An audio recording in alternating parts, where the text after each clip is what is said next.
"You're turning into a shame to this family," my sister said on Christmas. Cousin Sarah agreed. "Finally, someone said it." I just answered, "I get it." Then my dad's coworker called and asked, "Is your daughter really the youngest billionaire on Forbes?" The whole room went silent right away. Imagine sitting at your family's Christmas dinner, surrounded by 23 people, only to be publicly declared an embarrassment for following your dreams. That's exactly what happened to me, and it stung worse than any failure could. Because when the people who are supposed to love you most tell you you're worthless, it rattles you to your core. It was Christmas, and the crystal chandelier in my mom's dining room cast harsh shadows over our mahogany table. 23 relatives crammed into a space meant for 12, their voices a constant, cloying hum of judgment disguised as concern. My sister Veronica, poised and perfect, sat at the head of the table beside her equally polished husband, Nathan. They radiated this smug superiority, like they'd unlocked some secret level of adulting by just following all the rules. I'd driven 6 hours from Boston, my beat-up Honda Civic looking pathetic next to the fleet of Mercedes and BMWs lining their circular driveway. At 28, I was the family's cautionary tale, the whispered disappointment. While Veronica was busy climbing the corporate law ladder, I'd done the unthinkable, dropped out of my MBA program 3 years ago to chase what they all called that ridiculous tech thing.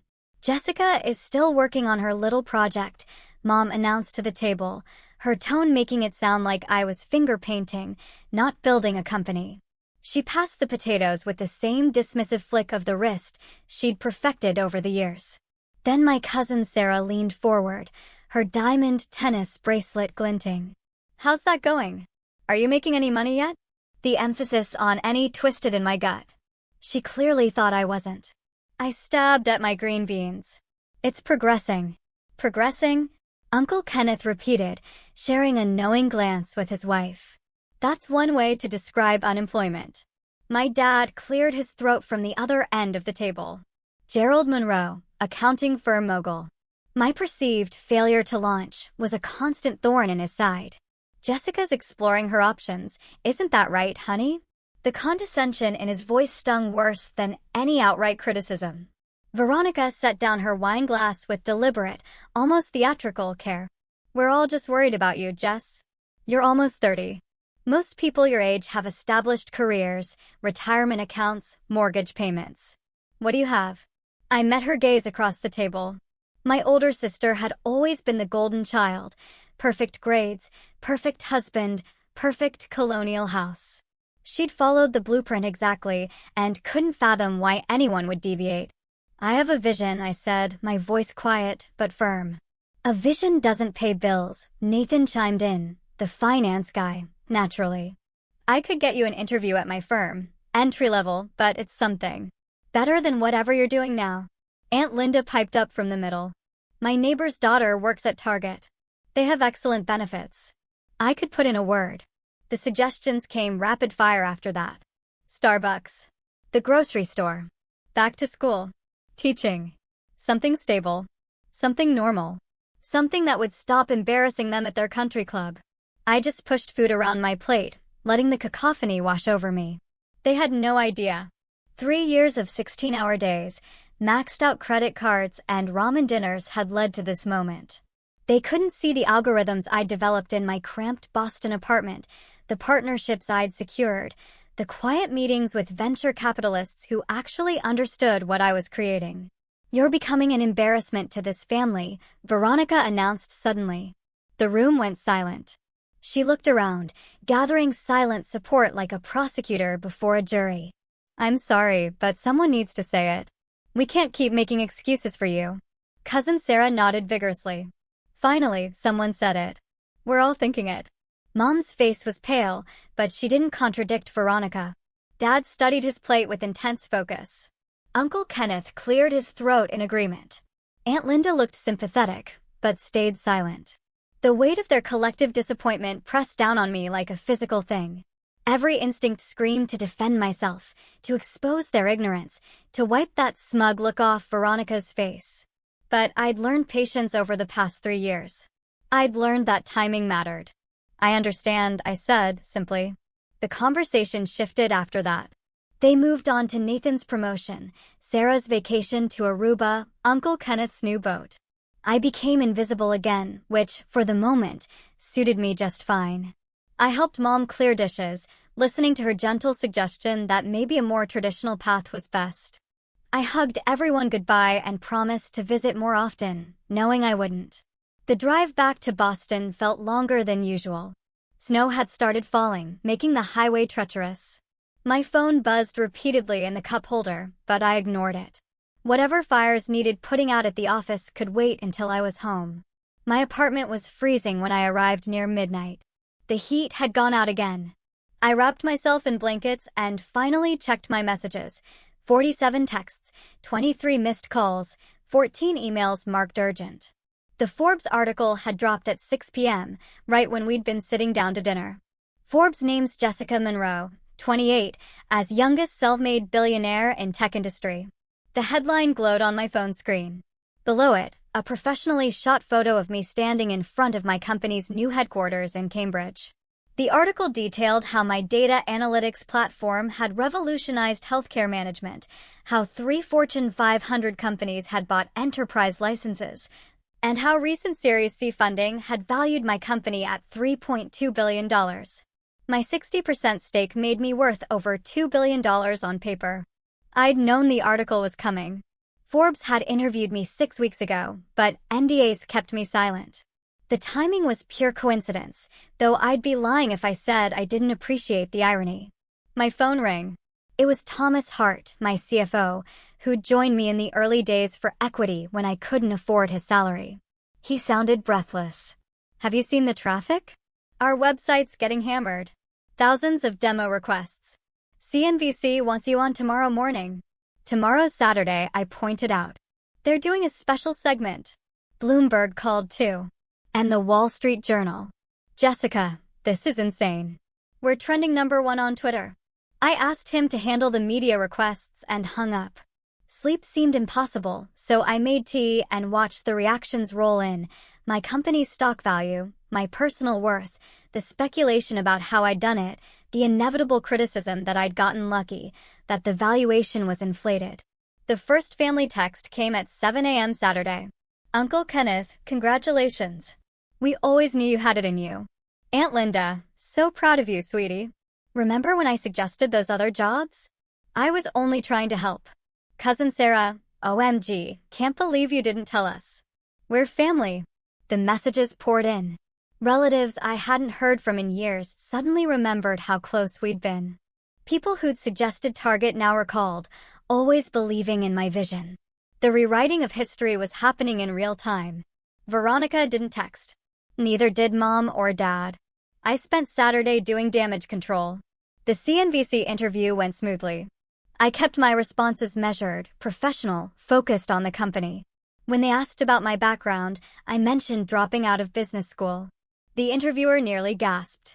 "You left Harvard's MBA program to build this in your apartment?" "It seemed like the right move at the time," I said simply. Sunday afternoon, Dad called.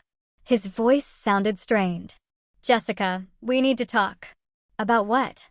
He exhaled slowly. "A colleague called me yesterday. William Harrison from the firm. He asked if my daughter was really the Forbes billionaire. I told him there must be some mistake." He paused. "Then I Googled you. Jessica, why didn't you tell us?" He sounded genuinely confused, as if my silence was the strange part of this equation. "Would you have believed me?" I asked.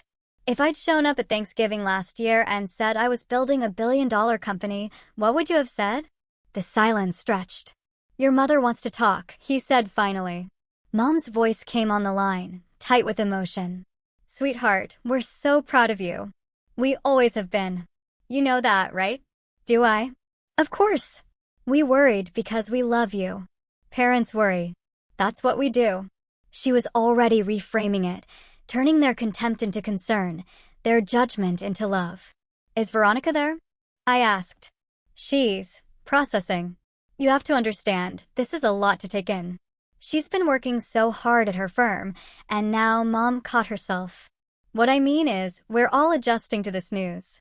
Dad got back on the line. "Several people from my firm have reached out. They're interested in your services. I told them I'd make introductions.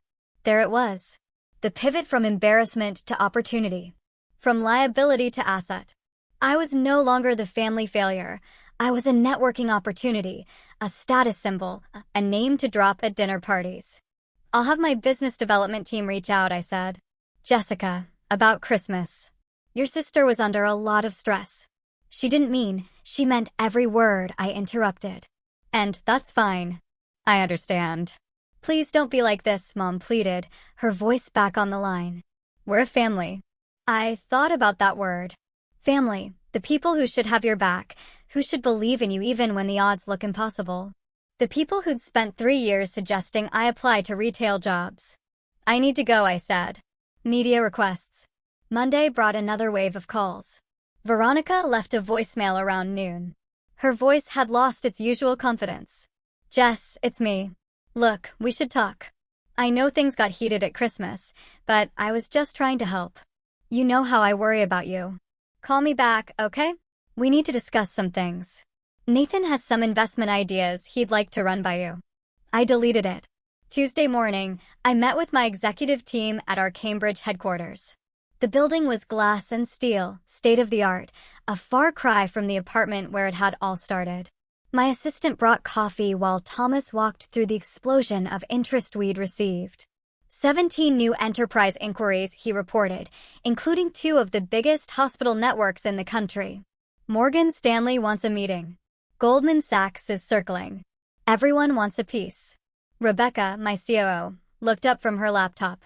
We also have 83 requests for interviews, including one from Oprah's people. Oprah? I sat down my coffee. Apparently, you're inspiring, Rebecca smirked. Young woman, no connections, builds empire from nothing. It's a good story. It's not nothing, I corrected. It's algorithms and analysis and 3 years of work. That doesn't sound as good in a headline, Thomas pointed out. He wasn't wrong. The media had latched onto the rags to riches narrative, conveniently ignoring my Harvard pedigree and upper-middle-class upbringing. I had advantages. I'd also had people who should have supported me call me an embarrassment. My phone buzzed. Another text from Veronica. Please call me. This is important. Family shouldn't let business come between them. The audacity was almost impressive. That evening, I attended a dinner with my board of directors at a restaurant in Back Bay. The conversation flowed around venture capital, market projections, and expansion strategies. These people knew my worth before Forbes announced it.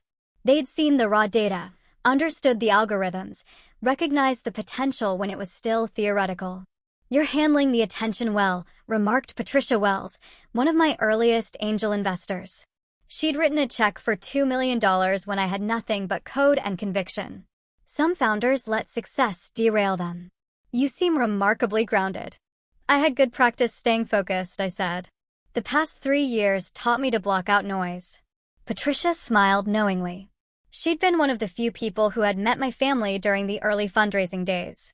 She'd witnessed my mother's barely concealed skepticism when I'd explained my business model over an awkward brunch. Family coming around now like moths to a flame. Let me guess.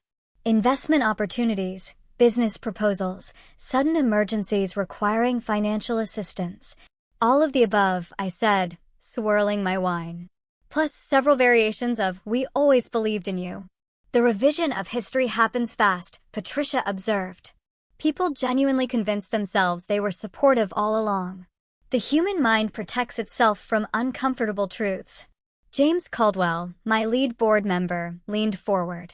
Speaking from experience, Jessica, you need to establish boundaries now. Once family members sense financial opportunity, the requests never stop. They escalate. A loan becomes an investment. An investment becomes a partnership. Before you know it, you're funding your cousin's essential oil business. The table laughed, but James's expression remained serious. I'm not joking. My brother-in-law pitched me a cryptocurrency scheme last month. We hadn't spoken in 5 years before I sold my last company. The dinner continued with war stories from successful entrepreneurs who'd navigated sudden wealth and the family complications that followed. Everyone at the table had a variation of the same experience. The relatives who dismissed their ambitions suddenly became their biggest cheerleaders once success arrived. The thing is, Patricia said as dessert arrived, they're not entirely wrong to be skeptical initially. Most startups fail.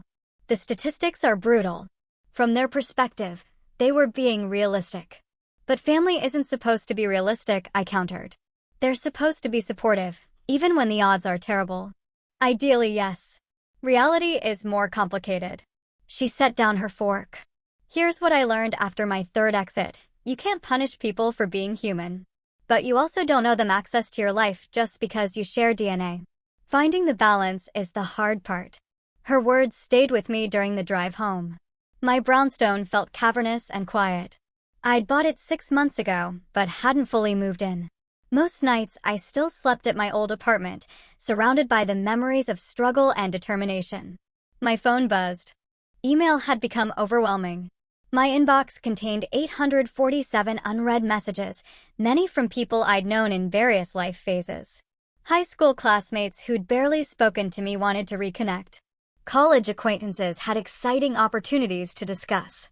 Even my freshman year roommate, who'd once called my business idea cute, now wanted to grab coffee and pick my brain. One email stood out. The sender was Dr. Raymond Foster, a professor from Harvard who tried to talk me out of leaving the MBA program. His message was brief. Jessica, I was wrong. Your instincts were better than my experience. Congratulations on proving that. Sincerely, Raymond.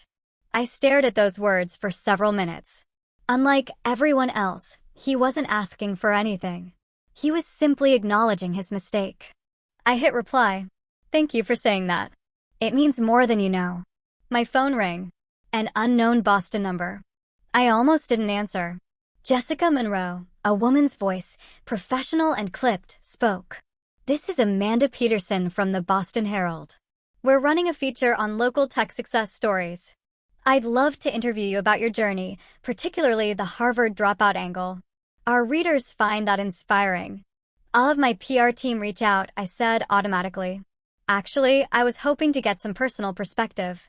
Family background, early struggles, that sort of thing. The human interest angle. She paused. I've already spoken with your mother. She had some wonderful stories about your childhood ambitions. My grip tightened on the phone. You spoke with my mother? Yes. She was very forthcoming. Talked about how the family always knew you were destined for greatness. How she encouraged your interest in technology from a young age. Really touching stuff. The rewriting of history had gone public. I'm going to stop you there, I said. Anything my mother told you is her perspective, not objective fact. If you're writing about my journey, you need to understand that my family did not support my decision to leave Harvard. They actively discouraged it. For 3 years, they considered me a failure. Silence on the other end. Then that's not what your mother said. I'm sure it isn't. But if you print her version, I'll go on record contradicting it. Your choice which narrative you prefer, but one of them is actually true. Amanda's tone shifted, becoming more interested. This sounds like there's a bigger story here. There's not. There's just the truth versus what people wish had happened. Use your judgment. I ended the call. Within an hour, Mom called. I let it go to voicemail. She called again. And again. On the 4th attempt, I answered. What were you thinking? Her voice was shrill with panic. That reporter called me back. She's asking all sorts of questions now about family dynamics and whether we were supportive. You're making us look terrible. I'm not making you look like anything. I'm simply not letting you rewrite history for public consumption. This is humiliating, Jessica. She asked if we really suggested you work at Target. Where would she get an idea like that from? Because it happened. Aunt Linda said it at Christmas dinner. You were sitting right there. That was taken out of context. She was just trying to help. No, I interrupted. We're not doing this. You don't get to spin the narrative now that it's inconvenient. You spent 3 years treating my choices with contempt. Own it or don't, but I'm not going to pretend it didn't happen so you can look good in the newspaper. You're being vindictive. I'm being honest. There's a difference. Dad took the phone. Jessica, you need to think about how this reflects on the family. Your mother has a reputation in this community. We have friends, colleagues, social standing. You're jeopardizing that. Then maybe you should have thought about that before calling me an embarrassment. I never said that. That was Veronica. You didn't contradict her. 23 people heard her say it, and not one person defended me. You sat there and studied your plate like it was the most fascinating thing you'd ever seen. His breathing grew heavy. What do you want from us, Jessica? An apology? Fine. I'm sorry. We're all sorry. We made mistakes. But this vindictive streak isn't like you. You don't know what's like me, I said quietly. You never bothered to find out. I hung up before he could respond. The Boston Herald article ran a week later. Amanda Peterson had done her homework. The piece detailed my journey accurately, including the family skepticism and the Christmas dinner confrontation. She'd even tracked down Uncle Kenneth, who'd uncomfortably confirmed that concern about my choices had been expressed. The article's headline read, "From Family Disappointment to Forbes Billionaire, Jessica Monroe's Unlikely Journey." It went viral. Within 24 hours, I was trending on Twitter. People shared their own stories of family members who doubted them. The narrative resonated. Supportive messages flooded my company email. Other entrepreneurs reached out with solidarity. A surprising number of people had experienced similar dynamics. But the backlash against my family was harsh. Mom's social media accounts got bombarded with criticism. People called them unsupportive and short-sighted. Dad's accounting firm received negative reviews from people who had never been clients. Veronica's law firm LinkedIn page filled with comments about judging people prematurely. Part of me felt satisfied. A larger part felt guilty. Thomas appeared in my office doorway Tuesday afternoon. Have you seen the response to the Herald article? Hard to miss. Your family is getting destroyed online. There's a change.org petition demanding your sister apologize publicly. It has 15,000 signatures. He sat down. This is getting out of hand. I didn't start this. No, but you could end it. One statement asking people to leave your family alone would calm things down. I considered it. The vindictive part of me wanted to let them suffer the consequences of their actions. But Thomas was right. This had escalated beyond reasonable accountability. I drafted a statement and posted it on the company blog. While I appreciate the support I've received, I ask that people respect my family's privacy. Family dynamics are complicated. We all make mistakes. The focus should remain on the work we're doing to revolutionize healthcare analytics, not on personal matters. It helped somewhat. The harassment decreased, but didn't disappear entirely. Internet outrage has its own momentum, immune to reason or requests for moderation. Mom called that evening. Thank you for the statement. Things were getting frightening. People were showing up at the house. I'm sorry that happened. Are you? Her voice carried an edge. This is what you wanted, isn't it?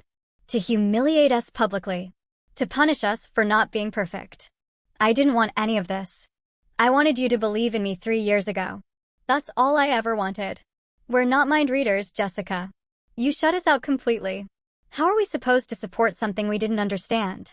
You could have asked questions instead of making assumptions. You could have trusted that I knew what I was doing. You could have believed in me even when it didn't make sense. My voice cracked slightly. Instead, you spent 3 years looking at me like I was a cautionary tale. Because we were scared. Mom said, her voice breaking. We watched you throw away opportunities and refused to explain why. We saw you struggling financially and wouldn't let us help. What were we supposed to think? That I was capable? That I had a plan? That your daughter might actually know what she's doing? The conversation ended without resolution, as most of our recent conversations did. We were trapped in a loop of hurt and misunderstanding, each side convinced the other was being unreasonable. Wednesday brought an unexpected visitor. I was reviewing code in my office when my assistant knocked. There's a Veronica Monroe here to see you. She says she's your sister. She doesn't have an appointment, but she says it's important. I glanced at the clock. 3 p.m.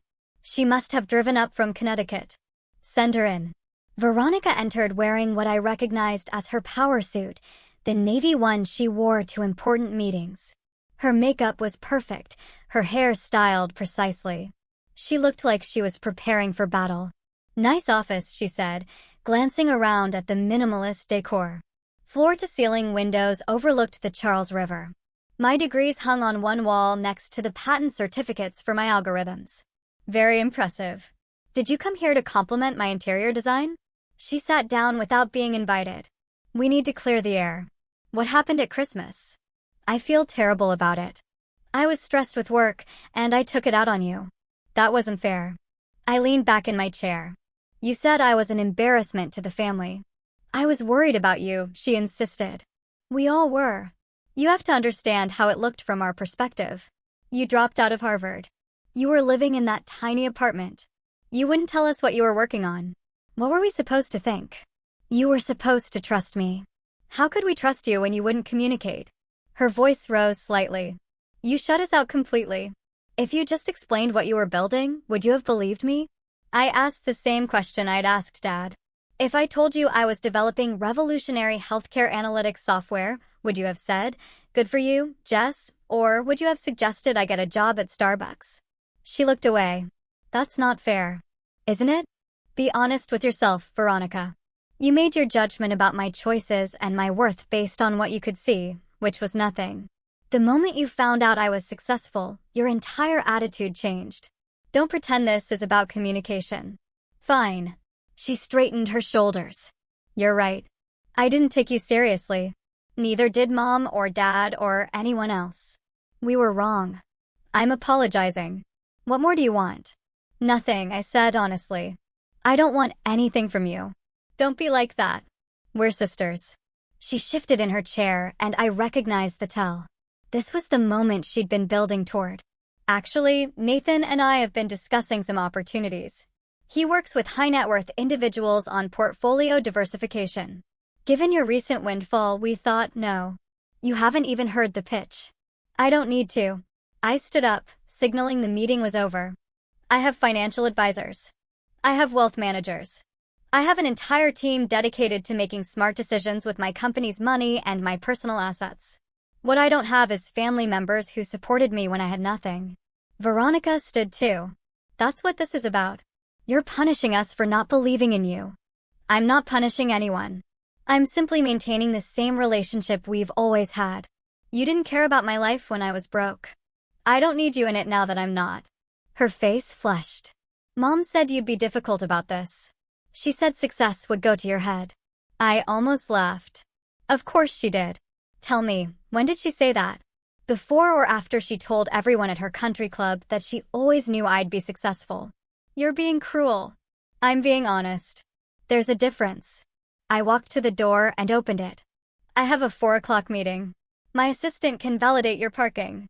She gathered her purse with sharp, angry movements. You know what? Maybe we were right about you. Maybe you are an embarrassment. Not because you're poor, but because success has turned you into someone bitter and petty. Maybe I agreed. Or maybe I just learned who people really are when the masks come off. She left without another word. I watched her stride through the office, past the rows of developers and analysts who'd believed in my vision when no one else did. These people had worked for equity and promises, had put in 18-hour days for a dream that everyone else called foolish. My assistant appeared in the doorway. You okay? Yeah.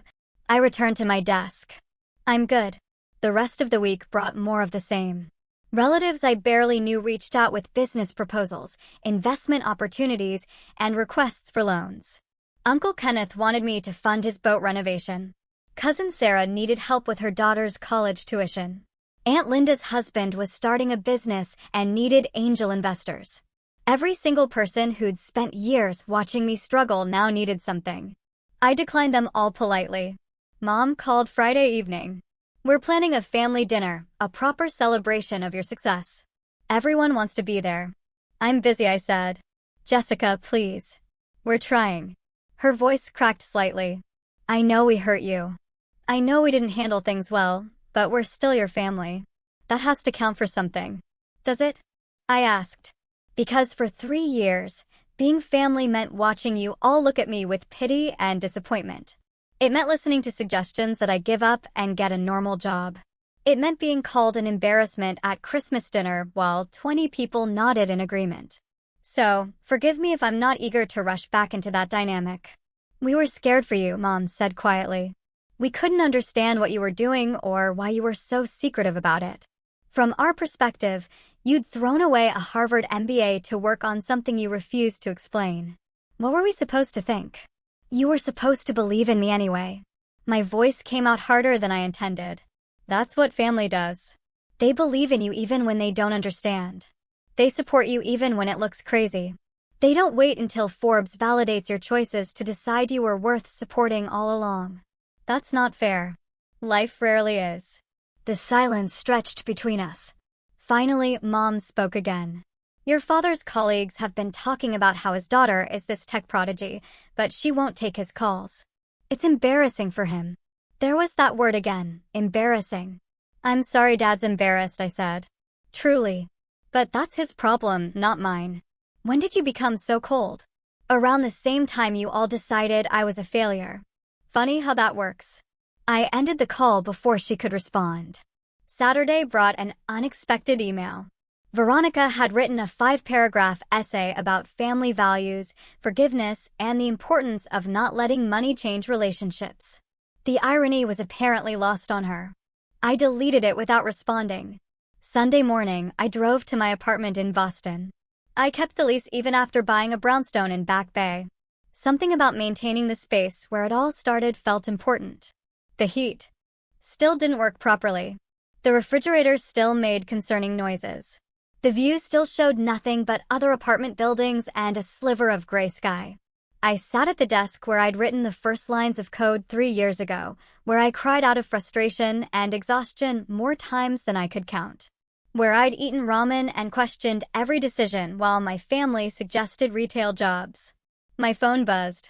Another text from Cousin Sarah. Hey, long time no talk. We should grab coffee soon and catch up. I turned off my phone. 3 months passed. The company continued growing. We secured 2 major contracts worth $400 million in annual recurring revenue combined. I hired 200 more employees. Forbes did a follow-up article. TechCrunch called me one of the most influential people in healthcare technology. My family's attempts to contact gradually decreased. Mom still called once a week, leaving voicemails I rarely returned. Dad sent occasional emails about firm business, always including a personal line at the end. Veronica stopped reaching out entirely. I didn't miss them. That was the part that surprised me most. I'd expected to feel guilty or sad or something other than this quiet relief. Instead, I felt lighter, unburdened by the weight of their expectations and disappointments. My real family had revealed itself over the past 3 years. Thomas, who'd left a 6-figure job at Google to be my CFO. Rebecca, who believed in the vision when it was still just PowerPoint slides. The developers who'd worked for equity when I couldn't afford salaries. The investors who'd taken a chance on a Harvard dropout with a crazy idea. These were the people who'd seen me at my worst and stayed anyway. I was reviewing quarterly projections when my assistant knocked. Your mother is here. She's asking to see you. I glanced at my calendar. I don't have anything scheduled. She knows. She's asking for 5 minutes. I considered sending her away. Then curiosity won. Okay. Mom looked smaller than I remembered. She'd lost weight, and her hair had more gray. She sat across from me in the same chair Veronica had occupied months earlier. Thank you for seeing me, she said.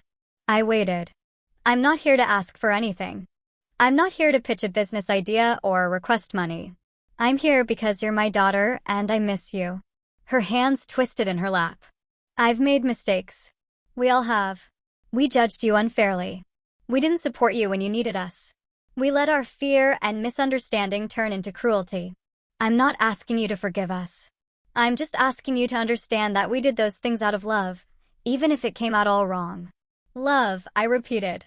Is that what you call it? We were scared. We watched you throw away opportunities we would have killed for. We couldn't understand why. And instead of asking, instead of trusting, we assumed the worst. That was wrong. I was wrong. She looked directly at me. I'm sorry. Truly sorry. Not because you became successful, but because I didn't believe in you when you needed me to. I studied her face for signs of manipulation, for the angle, for whatever she really wanted. But she just looked tired and sad and genuinely regretful. I appreciate you saying that, I said finally. But it doesn't change anything. I know. She stood up. I just needed you to hear it. Not because I expect forgiveness, but because you deserved to hear it 3 years ago. She walked to the door, then paused. For what it's worth, I'm proud of you. I'm proud of what you built and how you built it. And I'm sorry I waited until everyone else told me to be proud before I figured it out myself. She left before I could respond. I sat at my desk for a long time after that, staring at the river and thinking about family and forgiveness and whether the two could ever really coexist after fundamental trust had been broken. The following week brought a development I hadn't anticipated. I was reviewing partnership agreements when my assistant buzzed. There's a Gerald Monroe here asking to see you. He says he's your father and that it's urgent. I hadn't expected Dad to make the trip from Connecticut. He stood when I entered the reception area, looking uncomfortable in his business suit. His hair had grayed since I'd last seen him. I had a client meeting in town, he said. Thought I'd stop by afterward. I led him to my office without comment. He took in his face with the analytical eye he'd honed over decades in accounting. His gaze lingered on the patent certificates, the awards, the photographs of the team at various company milestones. You've built something remarkable here. Thank you. I've been reading about your algorithms. The healthcare applications are genuinely innovative. I showed the technical papers to a colleague who specializes in medical practice accounting. He was impressed by the cost reduction projections. Dad settled into the chair across from my desk. I wish you'd explained it to us like that. In terms we could understand. I tried, I said. Multiple times. Remember Thanksgiving 2 years ago? I brought a presentation breaking down the market opportunity and the technical approach. Mom said it was too complicated and changed the subject to Veronica's vacation plans. He winced. I don't remember that. I do. I remember everything. Every dismissive comment, every suggestion that I was wasting my time, every look that said I was disappointing you. I kept my voice level. You don't get to rewrite this, Dad. Not with me. I'm not trying to rewrite anything. I'm trying to understand where we went so wrong that my daughter won't speak to me. His voice roughened. Do you know what it's like to have colleagues congratulate me on your success while knowing you won't return my calls? To have people ask about you and realize I know less about your life than they learned from reading Forbes? Do you know what it was like, I countered, to sit at Christmas dinner and hear my sister call me an embarrassment while my father said nothing? To spend 3 years working myself to exhaustion while my family suggested I apply to grocery stores? I was trying to protect you from failure. You were trying to protect yourself from the embarrassment of having a daughter who failed. There's a difference. The words hung between us, sharp and unavoidable. Dad looked at his hands, the same hands that had taught me to ride a bike and later signed my Harvard acceptance letter with visible pride. You're probably right, he admitted finally. I built my firm from nothing. It took years of 80-hour weeks and sacrifice. When you wanted to do something similar, I should have recognized it. But all I could see was the risk, the statistical improbability of success, the likelihood that you'd waste years on something that wouldn't work out. And when it did work out, when Forbes published that article, I felt proud and ashamed in equal measure. Proud of what you'd accomplished. Ashamed that I hadn't believed you could do it. He met my gaze. I'm here because I need you to know something. What we did to you was wrong. Not misguided or poorly expressed concern. It was wrong. We should have supported you, regardless of whether we understood your choices. That's what parents do, and we failed. I hadn't expected such direct accountability. Most of my family's attempts at reconciliation had involved justifications and excuses. Dad was simply admitting fault. I appreciate you saying that, I said carefully. I'm not asking for forgiveness. I'm not sure I deserve it. He pulled an envelope from his jacket pocket. But I wanted you to have this. Inside was a check made out to my company for exactly $73,450. I looked up confused. That's the amount you would have spent on your final year at Harvard, Dad explained. Tuition, room and board, everything. I calculated it precisely. You gave up that education to build your company. This is what it would have cost, adjusted for what you would have earned in a traditional career path during those 3 years. He gestured to the check. I can't give you back the support you needed, but I can acknowledge the sacrifice you made. My throat tightened. The gesture was so quintessentially dad, precise, calculated, expressed through numbers rather than emotions, but the thought behind it was genuine. I don't need your money, I managed. I know, but I need to give it. Consider it payment for the MBA education you gave yourself. You earned a more valuable degree than Harvard could have provided. He stood. I won't take more of your time. I know you're busy. Dad, I stopped him at the door. Thank you. For this, and for being honest. He nodded and left. I sat holding the check for a long time, understanding that some wounds might actually be capable of healing. The dynamic shifted after that conversation, not dramatically, but noticeably. Dad started sending occasional emails about accounting questions related to my business structure. I'd respond with answers, and we'd have brief professional exchanges that gradually incorporated personal elements.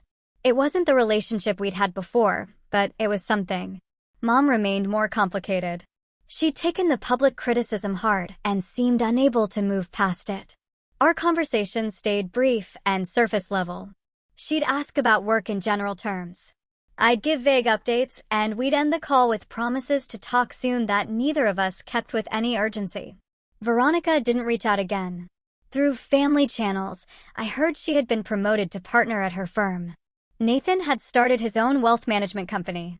Their lives continued on their predetermined path, and mine continued on the one I carved out. 6 months after the Forbes article, I received an invitation to speak at Harvard Business School. The irony wasn't lost on me as I stood in the same auditorium where I had attended classes years earlier. 200 MBA students filled the seats, notebooks open, expressions eager. Most of you will follow the traditional path I began, I started. You'll graduate, join consulting firms or investment banks, work your way up established corporate ladders. There's nothing wrong with that. It's safe, it's respected, and it offers clear markers of success. I clicked to the next slide, showing my company's growth trajectory. I didn't do that. I left this program with 1 semester remaining to build something everyone told me was impossible. My family thought I was making the biggest mistake of my life. Maybe I was. Maybe I just got lucky. But here's what I learned. The people who love you aren't always capable of supporting the risks you need to take. The students were taking notes frantically. I wondered how many would actually deviate from their planned paths and how many would file this away as an interesting anecdote before accepting their Goldman Sachs offers. The hardest part wasn't the technical challenges or the fundraising or the 18-hour days. It was watching people I loved look at me with pity and disappointment. It was sitting at family dinners while relatives suggested I get a real job. It was knowing that the people who should have believed in me couldn't see past their own fear. A hand shot up. Young woman, front row, eager expression. How did you maintain confidence when everyone doubted you? I didn't always, I admitted. Some nights I'd sit in my apartment wondering if they were right. If I was delusional, if I should just quit and take the consulting job my brother-in-law kept offering. But then I'd look at the code I'd written, the problem I was solving, and I'd know. Not think, not hope, no. I'd know. And I decided that my certainty mattered more than their doubt. Another hand. What about now? Did your family come around? Some did, some didn't. Some apologized genuinely. Some just wanted access to my success. I learned that family relationships are transactional more often than we'd like to admit. I paused. But I also learned that chosen family matters as much as biological family. The people who believed in me when I had nothing are the ones who matter now that I have something.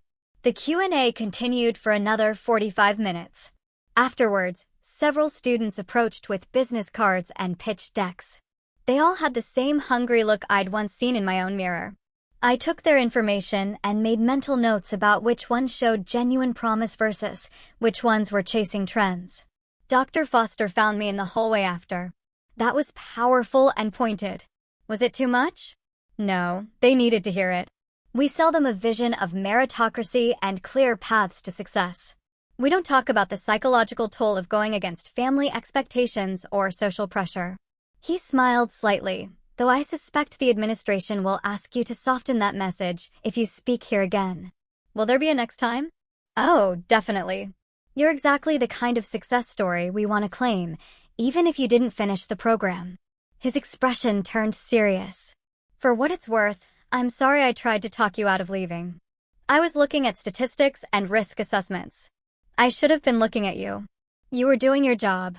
My job should have included recognizing exceptional talent and supporting it, even when it made unconventional choices.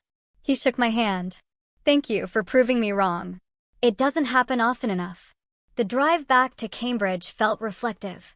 I thought about the students I just addressed, wondering how many would choose security over ambition.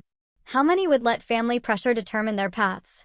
How many would have the courage to disappoint people temporarily in service of a long-term vision? My phone rang. Unknown Connecticut number. I almost didn't answer. Jessica, a male voice, uncertain. It's Nathan, Veronica's husband. I pulled over. This was unexpected. Nathan, what can I do for you? I owe you an apology. He spoke quickly, as though he'd rehearsed this. That Christmas dinner, the things Veronica said, the things I agreed with, we were wrong. Completely, fundamentally wrong. I've wanted to call for months, but couldn't figure out what to say. Okay, I said. I pulled up my email and started typing responses. Business continued. Life continued. The hurt would probably always exist somewhere in the background, a scar that never quite faded. But scars were proof of survival, and I'd survived just fine. Better than fine, actually. That Christmas, I spent the holiday in Bali with my executive team. We stayed at a resort overlooking the ocean and toasted to another successful year. My phone buzzed with messages from relatives I hadn't seen in a year. Veronica sent a card. Mom sent a text hoping I was well. I responded to Mom, having a wonderful time. Hope you're well, too. It wasn't forgiveness, but it wasn't cruelty either. It was simply the truth. I was having a wonderful time building something meaningful with people who believed in me from the beginning. And that, I decided, was everything.